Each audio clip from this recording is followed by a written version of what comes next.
Sweet Home Alabama.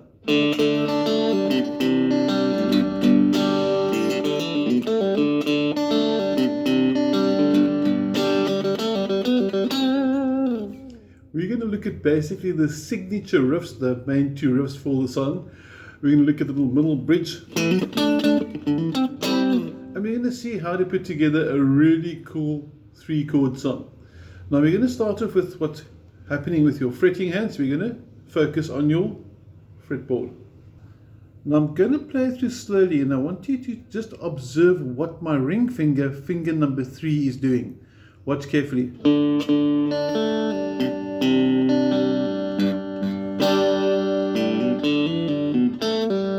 I'm hoping you notice that that finger hasn't moved. That is part of the secret to make this riff work really, really well with you.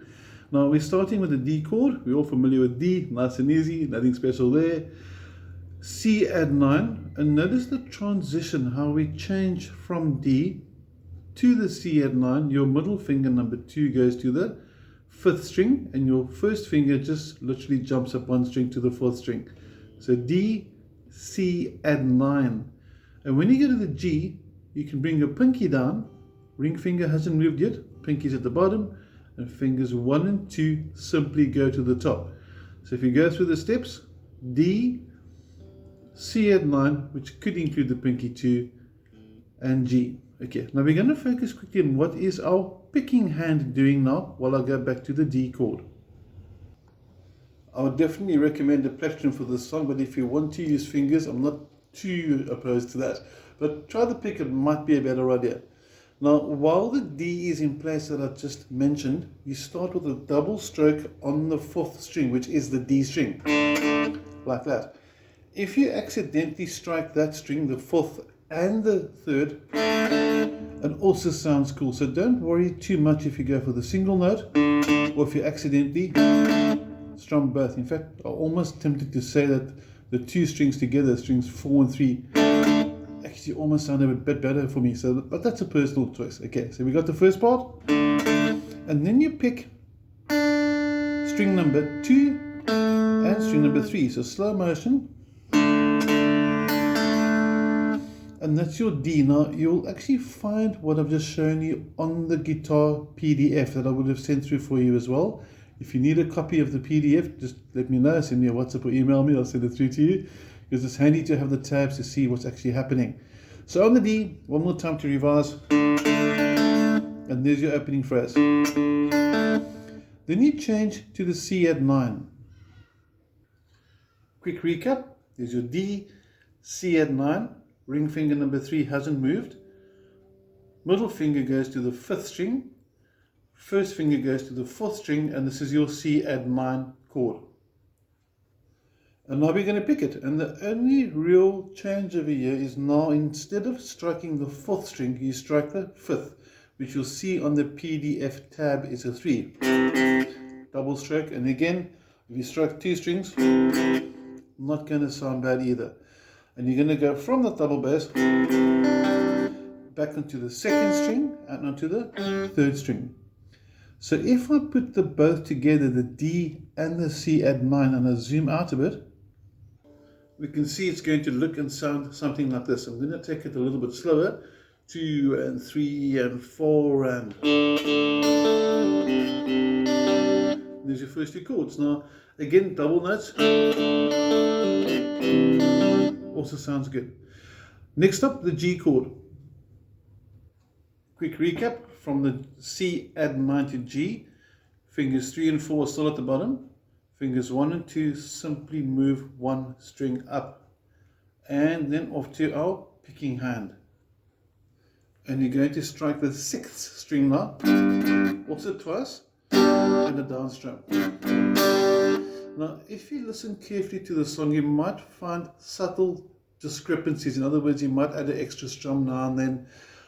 You might strum 3 strings and then suddenly 4 strings. Don't worry too much about that. To write down all 100 and odd bars of every single pattern is going to be silly to do. So you're looking at the basics, which will give you the signature sound for Sweet Home Alabama. Okay, now I'm going to zoom out again. We're going to add this G, and we're going to put the 3 chords together.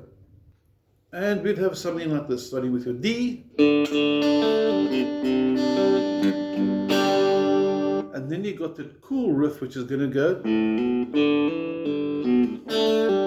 which I'm going to zoom in nice and close and take you through it slowly, step by step. We're starting by striking your 5th string open, and then we're hammering on the 1st finger to fret number 2. So I pick open and I hammer on the 1st finger to the 2nd fret. Then I go to the 4th string and I do the same. But I also add on a pull off. You can see I fret the 1st finger off. So slow motion now, the first 5 notes. Got that? One more time. And then you go back to the 5th string number or fret number 2, and then you jump down to the 3rd string, playing fret number 2, and you flicking it off.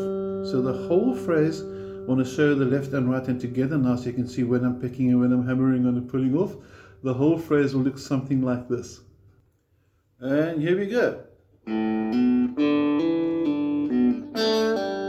with a bit of speed.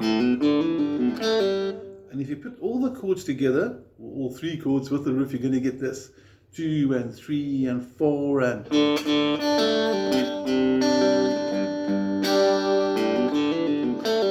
And there's your first half. Now the second time round starts the same. And you have... which I'm going to walk you through now as well. Everything's going to take place on the 3rd string, your G. And you're going to first pluck fret number 2, pick it, flick it, and then play it open. But it must be 3 notes, 1, 2, 3. Then you can either do one of 2 things. You can either move your 1st finger up to fret 4 and do pretty much the same thing, or if you want to, you can bring your ring finger in, finger number 3. Or you can do the move. I don't really mind which one you want to do. And then you end up at fret number 5. And you stop it there, so slow motion. And if you don't want to move the hand, you've got choice. That's the bottom line. Now, if you put everything together, we're going to have this. And here we go. 2 and 3 and 4 and...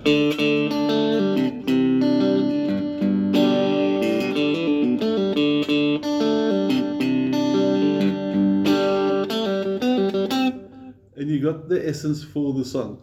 Now the middle section we spoke about, I'm going to walk you through that now as well.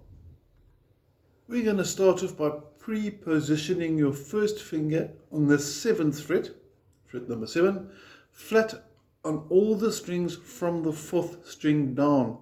So if I pluck strings 4, 3 and 2, that's what you should hear. But before you play that chord, which happens to be D, hear the similarity? It's called another voicing. In other words, same chord, different place. But before you do this, you're going to do a quick little hammer on from 7 and 9 on the 5th string. So slow motion. Okay, and then bringing the picking hand into play as well. You can see the hammer on quite clearly here. And I'm doing it down and stroking that. So one more time. Simple as that. Now for the next chord, everything you've just done simply slides down 1, 2 frets. But you'll notice over there, I don't do it down up like this. Down up. I do a double down because the timing is slightly different. I need the down up here for the speed, and over here I don't want the down up because the double down changes the timing a little bit, which sounds a lot better. So slow motion, both chords together, 3 and 4 and if you want to get a little bit of a muted note in between, check this out. You hear that there? That just sounds really, really cool. And then we're on to G again. And we're going to break the G chord that I'm playing now. Notice I've got fingers 3 and 4 at the bottom. Not like that, but like that. This sounds better. But when I've got this G chord here, I'm going to break it into 3 parts. First of all, there's a hammer on, so I'll start without the middle finger. Open E string, hammer on to the G note.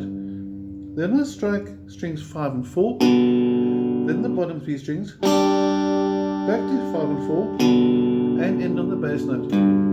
So it's going to sound like this. And I'm just going to turn so you can watch my picking hand quickly. And you'll be able to see it better now, the movement from the top to the middle, to the bottom, back to strings 4 and 5, and ending on the 6th. So it's going to go like this. Here's the hammer on, hammer on. And there you have it. And if I play everything together now, it's going to be something like this. And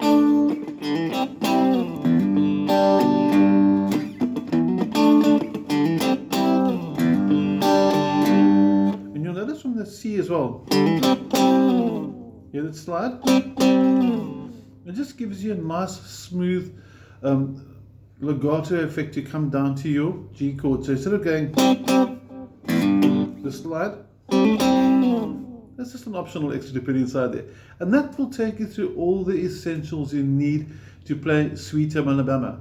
Now before sign off, I'm going to recommend you also learn the E minor pentatonic scale from open position. I'm going to show you that now, and then I'm going to give you a hint as how you can build your own little phrases as well. Here we go. Open E minor pentatonic scale, open 6th string, fret 3, open 5th string, fret 2, open 4th string, fret 2, open 3rd, fret 2, open 2nd, fret 3, and onto the 1st string, fret 3 again. So slow motion, and backwards. Now, at the beginning of the song, we learned something like this.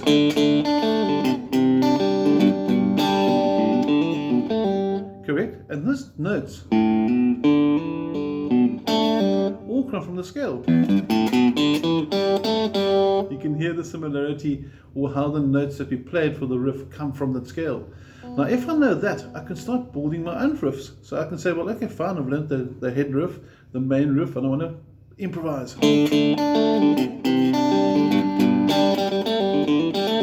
And there I just went, or something similar. I can't even remember it because I'm just playing ad-lib, improvising on the spot. So this is not prepared. And that's what I'd like you to try as well. Second time around.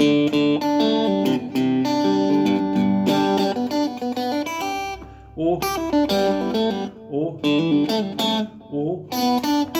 you can do any amount of notes. You can do one note. 2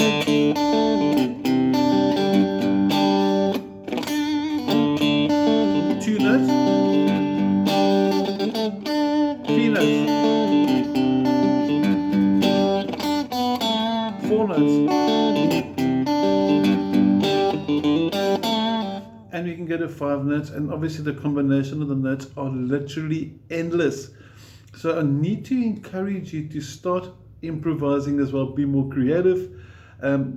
Put together something. If you're not sure if it sounds cool, send me a WhatsApp clip of what you're doing. It's a little video what you're doing, it'd be nice to see. And start enjoying your guitar. Have an awesome week. Take care. Cheers.